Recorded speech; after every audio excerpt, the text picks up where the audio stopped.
来，甲咱带做伙的亲人若是确诊，咱只要有做3剂预防针，就毋免来隔离。也就是讲，政府袂过来发居家隔离的通知单。但是无这张通知单，是要安怎来请保险的？保险公司讲，因有咧计划，会要求民众提供小黄卡等等健康的证明，来作为理赔根据。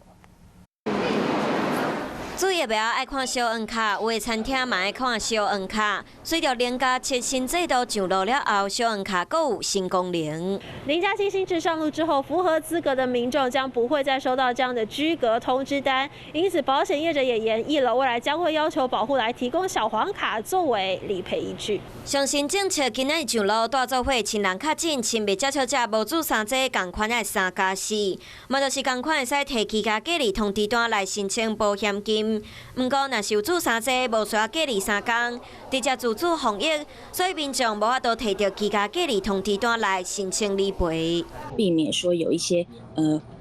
有心人士的滥用。所以其实一开始的确会比较严，在送的过程中，有一些保险公司需要讨论的，比如说我们还需要补小黄卡，或者是数位证明、健康证明的一些东西。说落来，保险业者理赔防疫险，金管会强调，随着疫情变化，业者家己爱做调整。当然，这个部分是一个理赔的一个申请的一个要件嘛。那要件，那到底是因为整个那个配合整个一个疫情，然后政策不一样，所以这个部分业者他当然要依照整个这个部分要适时去做调整嘛。那到时候理赔需要什么样的文件哦？我们已经有请工会，他要去整理出来，然后对外去做说明。业者讲，新政策对保险公司的财务确实有帮助，